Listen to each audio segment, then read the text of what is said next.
जो बच्चे अब हमारे पास अगला टॉपिक आता है वो आता है हाइड्रोजन लाइन। अब बच्चे मुझे ये बताओ, मैंने आपको कल एक काम भी बोला था, वो काम ये बोला था आपको डिस्पर्जन ऑफ लाइट वाला टॉपिक थोड़ा देख के आना है। जैसे अगर हम बात करूं विजिबल लाइट की, तो देखो क्या है, जो हमारे पास विजिबल लाइट है इसकी जो रेंज होती है बच्चे, ये होती है 400 टू 800 नैनो। ठीक है, नेहा, बच्चे नेहा कौन है?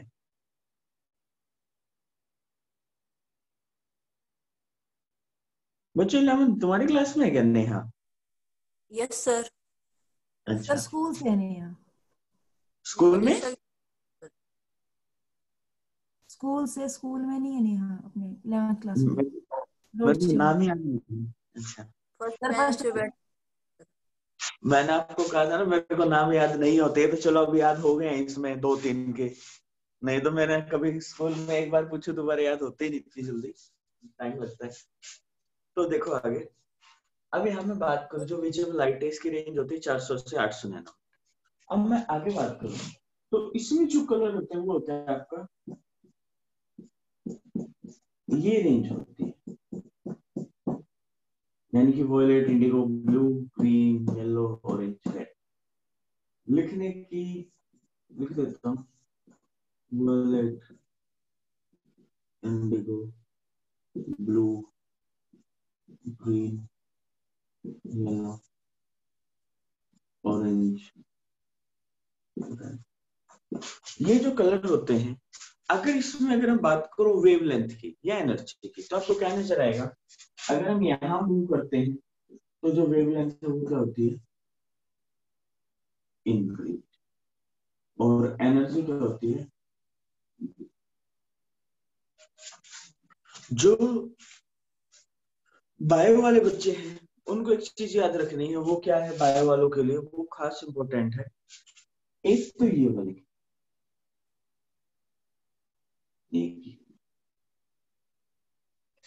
अगर कहीं ये लाइट दे दी जाए प्लांट को तो उसकी ग्रोथ बहुत ज्यादा होती है कंपैरेटिव औरों से।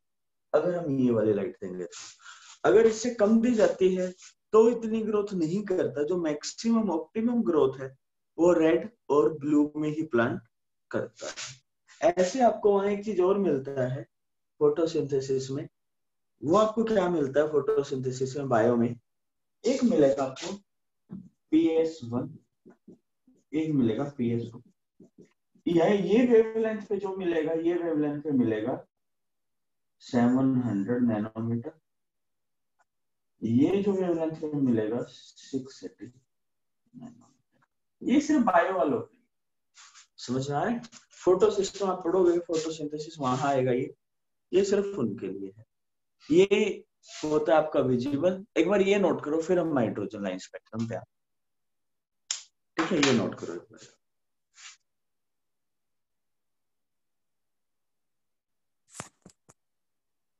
अरे तो नोटिस आ गया, तुम्हारे स्कूल ओपन होने वाले हैं सभी के। सर 10th और 12th की 14 से हैं। और तुम्हारे 21 से हैं। Yes sir. 14 को तुम्हारी छुट्टी रहेगी, पहले ही बता रहा हूँ, मंडे को मैं क्लास नहीं ले पाऊंगा। ठीक है, और एक काम करेंगे, अगर स्कूल ओपन भी हो जाते हैं तो भी तुम्हारी तब तक इतने ऑनलाइन क्लास चलेगी। ठीक है, जैसे आपके तो 21 से है ना, जैसे यस। उनके चाहे हो जाए 14 से, तो तुम्हारे तब तक ऑनलाइन क्लास लगी, अपनी क्लास लगाते रहना। और मैंने कुछ वीडियो अपलोड कर दी थी, वो मैं लिंक भेज दूंगा। कल मेरा क्या हुआ, एक्चुअली मॉर्निंग में नेट पैक खत्म हो गया था, फिर मैंने अपलोड तो की, फिर वो भेज नहीं पाया क्योंकि वहां उतना मेरे पास टाइम नहीं था। फिर आज मैं आपको भेजता हूँ, क्योंकि जूम मीटिंग में नेट बहुत ज्यादा लग जाता है। अलीसा हो गया? गुड, फटाफट लिखो। 23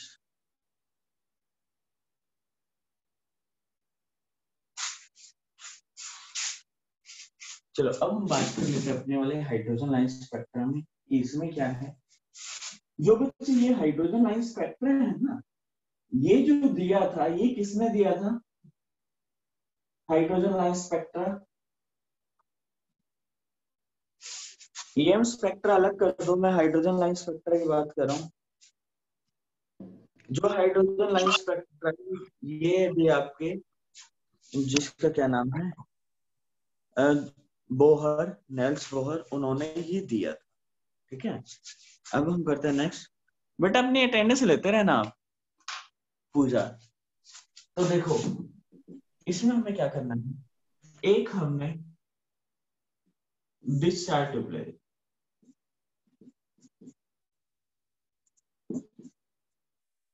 डिस्चार्ज ट्यूब, ठीक है। इसके अंदर क्या है, इसके अंदर हाइड्रोजन गैस डाल, हाइड्रोजन गैस H2 गैस। अब हमने क्या किया,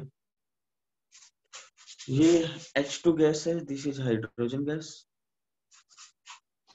यहाँ पर हमने एक इलेक्ट्रोड कनेक्ट कर दिया, यहाँ पर एक इलेक्ट्रोड कनेक्ट कर दिया। ये मान लो पॉजिटिव है, ये मान लो नेगेटिव, कोई फर्क नहीं पड़ता। अब जब हम इसमें इलेक्ट्रोड कॉन्टेक्ट ये कनेक्ट करेंगे तो बच्चे, अगर आपने एक टर्म पढ़ी हो प्लाज्मा, स्टेट की मैटर है, मतलब जैसे हम थे 3 तो पढ़ चुके होते हैं, सॉलिड, लिक्विड, गैस, ये 4th फॉर्म होती है प्लाज्मा। बच्चे क्या प्लाज्मा के बारे में सुना है ना? बच्चों क्या प्लाज्मा के बारे में सुना है? यस सर, जब किसी चीज को हाई टेम्परेचर पे रखा जाता है, वेरी हाई टेम्परेचर पे, तो सर वो प्लाज्मा में कन्वर्ट हो जाती है। हाँ बच्चों, स्कूल वालों तुम्हें ये पता है नहीं? हाँ पूजा, अब पता चल गया सर। चलो मैं एक्सप्लेन कर देता हूँ थोड़ा डिटेल में। हाँ है ना, बोल ले करो तुम, तो चुप शायद करिए से मत। हाँ हाँ बोलो शायद मनीषा। जो ग्लो करता है वो प्लाज्मा स्टेट के ऊपर ही करता है। क्या जो सन शाइन करता है हाँ हाँ वो। हाँ हाँ, चलो मैं आपको बता देता हूँ। देखो क्या है पूरा सेटअप। एक्चुअली क्या होता है, इसमें भी हम एक डिस्चार्ज ट्यूब लेते हैं, ये आपके डिस्चार्ज ट्यूब, ये थोड़ी ज्यादा गोल हो गई, हम थोड़ा इसको राउंड कर लेते हैं। इसके बाद मनीषा आप अपना क्वेश्चन पूछ लेना, क्योंकि आपकी आवाज थोड़ी सी ब्लर आई थी। पहले तो सुनते थे ना कि वीडियो थोड़ी ब्लर हो जाती है, आजकल वॉइस भी ब्लर होने लग गई। ये देखो, ये है, ये हमारा नेगेटिव लगा लो, ये पॉजिटिव लगा लो। इसके अंदर हमने जो फिल कर दी, ये मान लो हीलियम गैस फिल कर, और अब यहाँ से जो टेम्परेचर राइज कर दिया हमने, जो वायर लगाई ना इलेक्ट्रिसिटी वाली, टेम्परेचर राइज कर दिया। अब इसका जो टेम्परेचर राइज होता है, टेम्परेचर कर दिया 10,000 से 12,000 डिग्री। तो बच्चे इतने टेम्परेचर पर क्या होगा, अगर मान लो जैसे ग्रुप के अंदर बच्चे एक सागर होगा, जो अकेडमी वाला बच्चा जो क्वेश्चन अभी बता रहा था प्लाज्मा का मतलब, एक ये है, एक इसकी बाइक है। अब मान लो इसकी बाइक को धूप में खड़ा किया हुआ और सागर को बैठा दिया जाए उस पर, तो क्या होगा, वो बाइक पे नहीं बैठ पाएगा, जंप करेगा, अनस्टेबल हो जाएगा सर। ठीक है, क्योंकि नीचे गर्म हो जाएगा। वैसे क्या है, अगर किसी गैस को, जैसे गैस अभी न्यूट्रल है, इसके अंदर हमने क्या दे दी, एनर्जी, या मान लो हीट दे दी, तो अभी क्या है, एक तो चांस है कि आयोनाइज हो जाए, यानी इलेक्ट्रॉन छोड़ता है। अब यानी कि क्या होगा, कैटाइन और एक टाइप से आयन बन गया। अब जब ये बना तो इसके बीच में इसकी क्या होगी, एक तो फोर्स ऑफ अट्रैक्शन बढ़ेगी, क्योंकि न्यूट्रल में तो थी नहीं, इसमें बढ़ेगी। तो जहां पर अब क्या हो गया, कैटाइन और आयन बन गए, यानी एक टाइप से आयंस बन गए। आयंस बन गए तो फोर्स ऑफ अट्रैक्शन जब ये इंक्रीज होगा तो ये कैसा बनेगा, विस्कस। अब ये क्या हो जाएगा, विस्कस। ये जब विस्कस हो जाएगा तो हम इसको क्या बोलते हैं, प्लाज्मा। अब जो ये इलेक्ट्रॉन है, इलेक्ट्रॉन मजे लेगा, कैसे मजे लेगा, अब ये है मान लो ग्राउंड स्टेट, इसी वाली बात पे जो बोहर ने बोला था, यहाँ है एनर्जी दे दी, यहाँ चला गया, फिर बाद में नीचे आएगा यहाँ, तो क्या करेगा, एनर्जी को एमिट करेगा, ये ही करेगा। अब बच्चे ये चीज देखो आगे, जब मैं ये वाला कॉन्सेप्ट, ये आपका कहाँ यूज होता है, प्लाज्मा स्टेट, इसकी एप्लीकेशन देखो जरा। इसकी जो एप्लीकेशन होती है वो होती है जिसे हम फ्लोरोसेंट ट्यूब्स कहते हैं। जो घर में ट्यूबलाइट नहीं होती वो इसी की एप्लीकेशन है। देखोगे पूरी गर्म मिलती है, जैसे मैं दिखा देता हूँ एक, तो जैसे ये ऊपर जो लगी हुई है ये वाली, ये वही फ्लोरोसेंट ट्यूब है, ठीक है। अब हमने जनरल हम देखते तो हमें ब्लर करती नहीं नजर आती है। अब कैमरे में व्यू में देखो, ये क्या कर रही है, ये लाइट को एमिट कर रही है। हमारी आंखें ये वाला व्यू नहीं कैच कर पाती, जो कैमरे कैच कर पाते हैं। अब जैसे आपको क्या लग रहा है, ऊपर एनर्जी लाइट निकल रही है, कम हो रही है, निकल रही है, कम हो रही है, ये क्या दिखा रही है, इट्स सो वेव। ये वेव के बारे में फ्लक्चुएशन दिखा रही है कि जैसे वेव निकल रही है, एनर्जी इलेक्ट्रॉन ले रहा है ऊपर नीचे इस टाइप से। जबकि अगर हम अपनी नॉर्मल आंखों से देखेंगे तो हमें क्या नजर आएगा, सिर्फ कि एक नॉर्मल सीधी लाइट ही जल रही है। समझ में आया? हमारी आंखें कैप्चर अलग करती है, फोन अलग करता है। तो देखो जरा, ये इतना हुआ। एक बार आप ये प्लाज्मा वाला नोट करो, फिर हम हाइड्रोजन वाले पे आते हैं, ठीक है। क्योंकि ये वाली अंदर से लाइट निकल रही है, ये वाला एप्लीकेशन यहाँ यूज होगा। फटाफट पहले प्लाज्मा नोट करो जरा।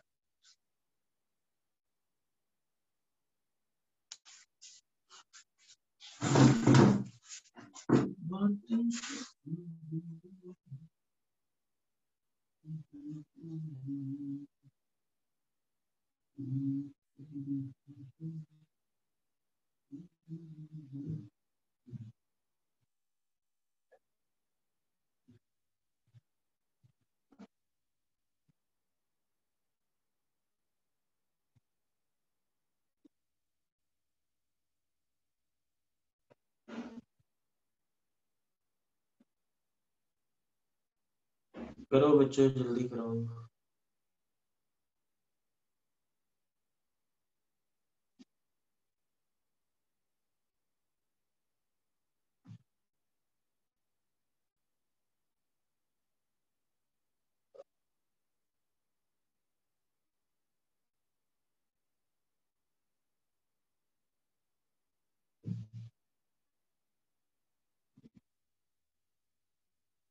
लिसा हो गया, वेरी गुड बेटा।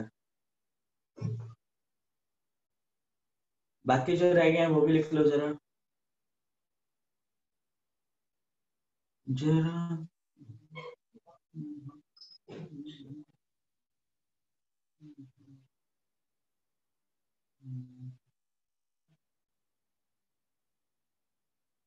गुड। चलो भाई, अब देखो हाइड्रोजन लाइन स्पेक्ट्रा पर।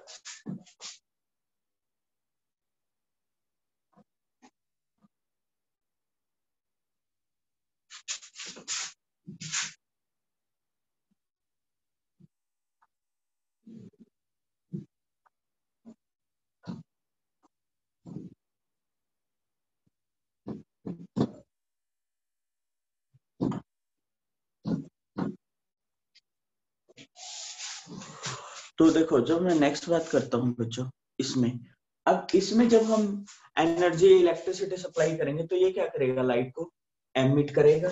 इसके अंदर से अभी लाइट निकल कर आ रही है, इसके अंदर से लाइट निकल कर आई।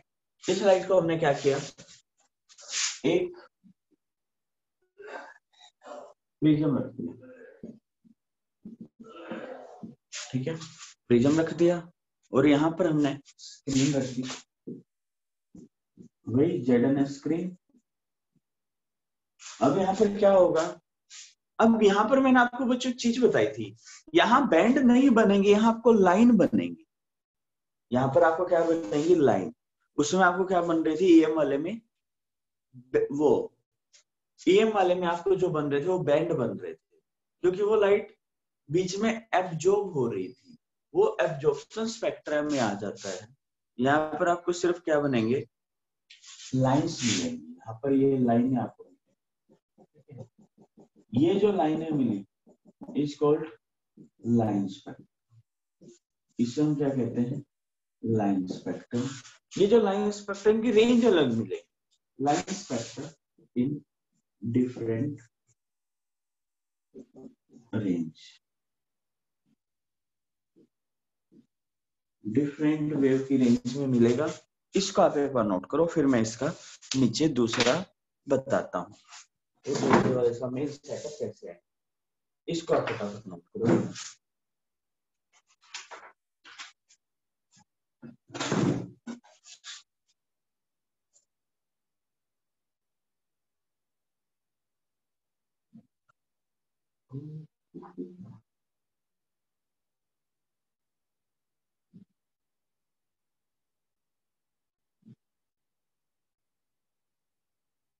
विनीत वर्मा,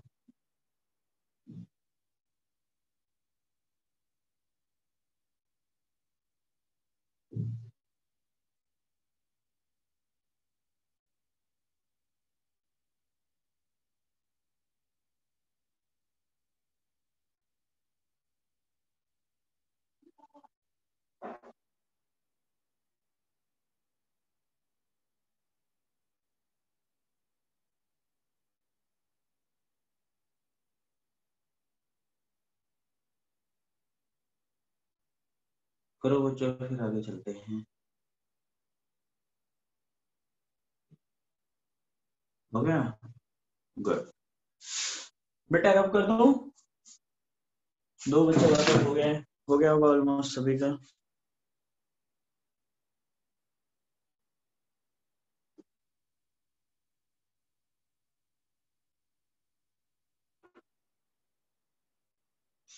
तो देखो आगे, इससे मैं रब करता हूँ, ये इसका बेसिक प्रिंसिपल था।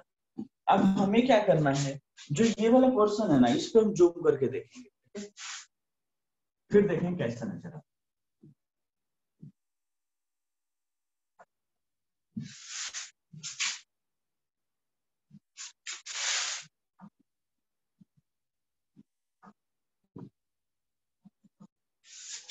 तो देखो जरा, जो ये है एक नीचे, ये मान लो दिस इज ग्राउंड स्टेट, या इसको हम कहते हैं n is equal to 1। Ground state का मतलब क्या हुआ, n is equal to 1। n is equal to 0 मत कर लेना, क्योंकि 0 कहीं नहीं होता, याद रखना। ये एक एनर्जी लेवल, ये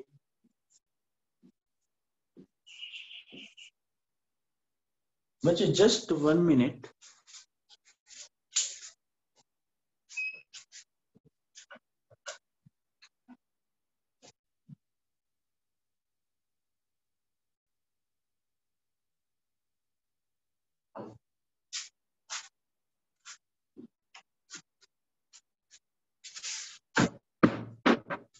हाँ बच्चों, तो देखो ये है हमारे पास, ये लाइनें क्या है, this is n is equal to 1, 2 3 4 5 6। अब बच्चे यहाँ क्या होता है, ये ग्राउंड स्टेट है, दिस इज एक्साइटेड स्टेट, ये भी, ये सारी एक्साइटेड स्टेट है। तो एक चीज समझना बच्चों, वो क्या है, ये ग्राउंड स्टेट है, तो excited state first, second, third, fourth, समझे, ये रहने वाली है। अब हम थोड़ा आगे की बात करें, तो वो क्या होता है, तो बच्चों वो होता है, अब यहाँ इलेक्ट्रॉन कहाँ है, यहाँ ग्राउंड स्टेट में, ठीक है। अब हमने क्या किया, इसको एनर्जी दी, इसको एनर्जी देंगे। अब ये कहीं भी जा सकता है, यहाँ यहाँ यहाँ यहाँ, अगर इसको कम एनर्जी मिली तो यहाँ, ज्यादा मिली यहाँ, और ऐसे इनके नाम भी दिए रहते हैं। वो नाम क्या है बच्चों, जो है इसको हम कहते हैं, सारों से पहला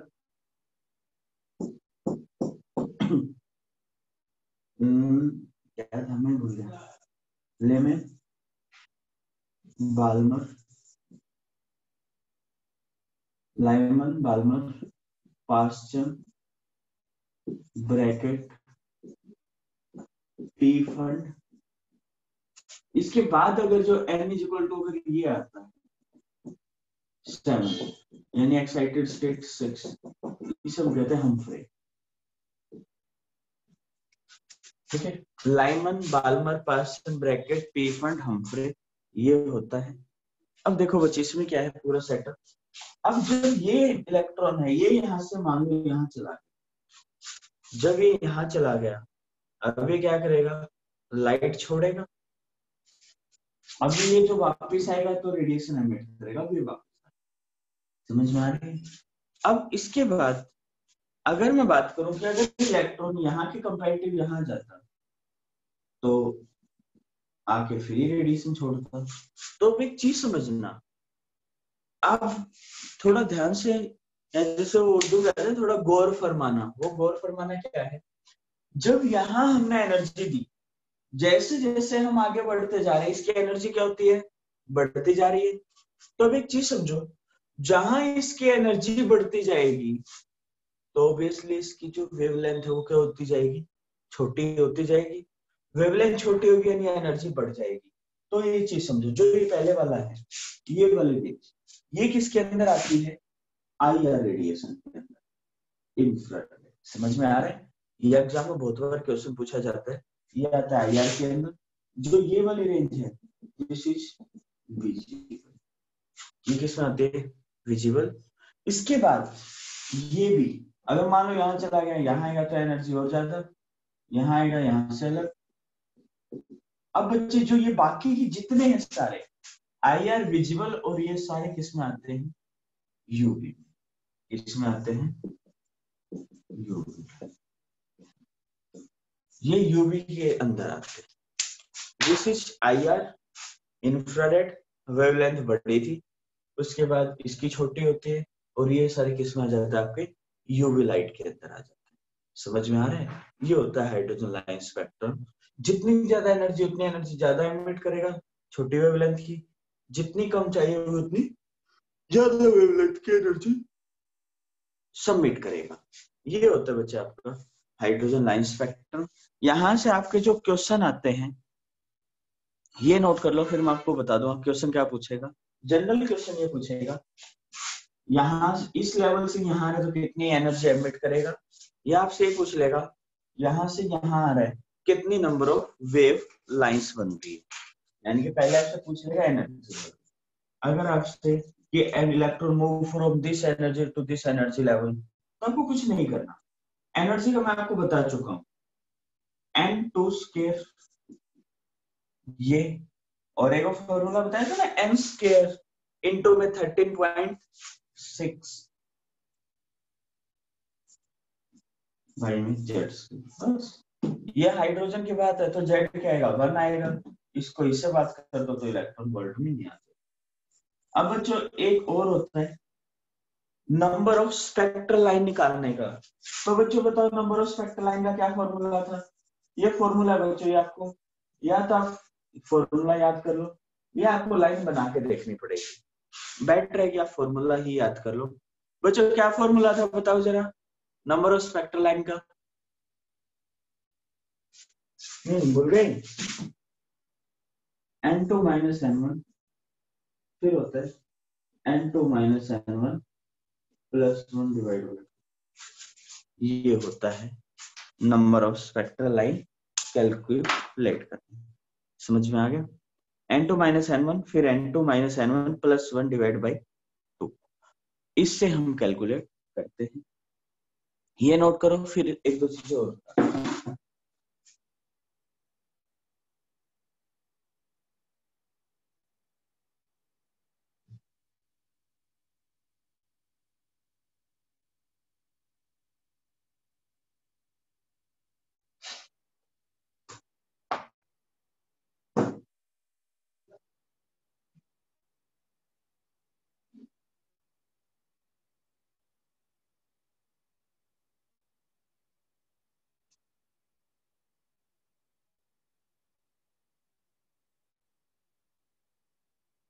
ये बच्चे n2 लिखा हुआ है यहाँ पर, आपको कुछ जेड टाइप नजर आ रही है n2, ठीक है लिखो भाई फटाफट।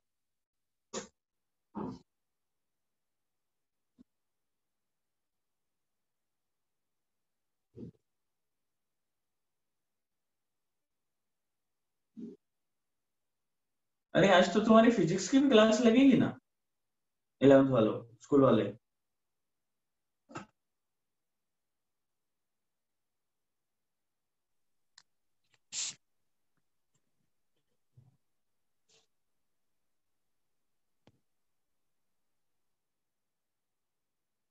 करो, नोट करो जल्दी।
हो गया बच्चों?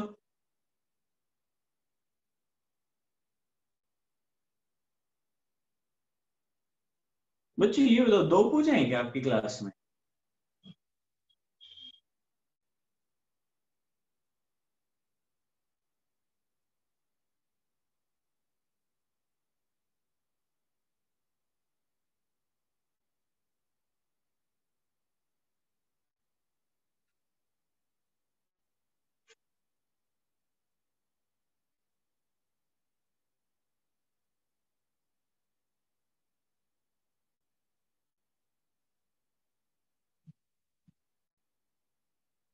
बच्चों ये फर्स्ट वाले की स्पेलिंग देख लेना, LY ना हो, कभी लाइमैन ना हो, ठीक है? ये वाली स्पेलिंग देख लेना, कभी ये ए ना हो बस, ठीक है? लाइमैन में बोलता है। चलो आगे चलते हैं। क्या सबका नोट हो गया? लास्ट पूछ रहा हूँ, क्या सबका नोट हो गया है?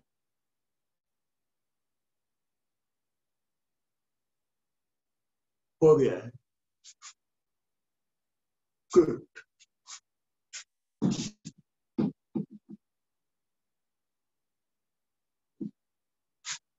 ये फॉर्मूला दिमाग में रख लेना, नंबर ऑफ स्पेक्ट्रल लाइन।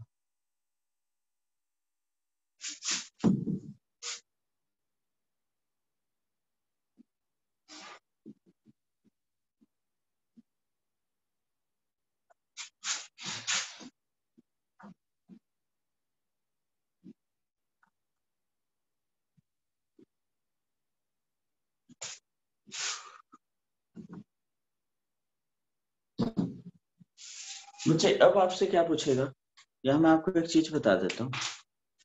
जब मैं वेव की बात करता हूँ, वेव होती है ये लैम्डा जिसे हम कहते हैं, या जिसे मैं वेव लेंथ की बात करूं, वेव लेंथ, ये होती है लैम्डा। ये एक्चुअल में होता क्या है, ये मान लो वेव है हमारे पास, वेव हमेशा ऐसे ट्रेवल करती है, इसको हम बोलते हैं, यानी एक यहां से यहां तक का डिस्टेंस होता है, तो इसे हम कहते हैं डिस्टेंस बिटवीन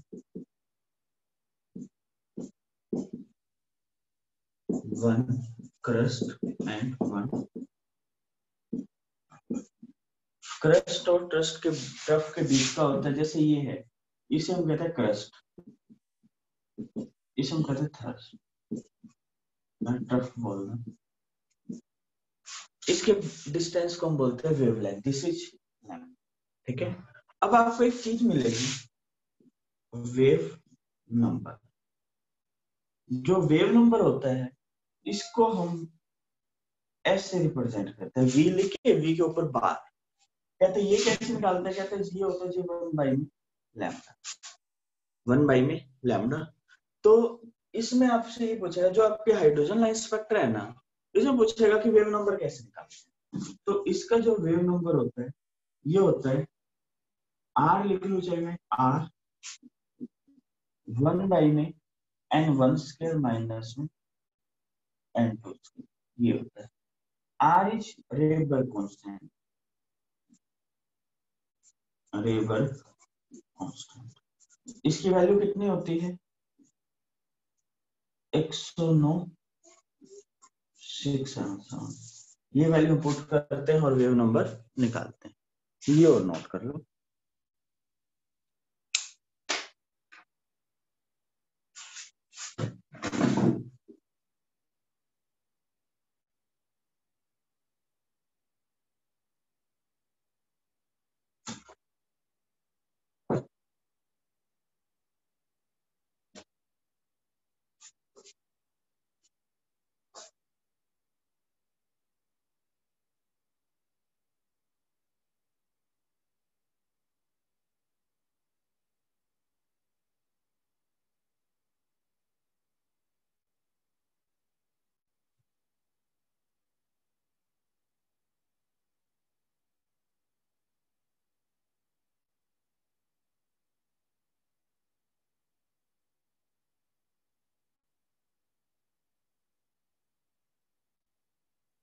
हो गया।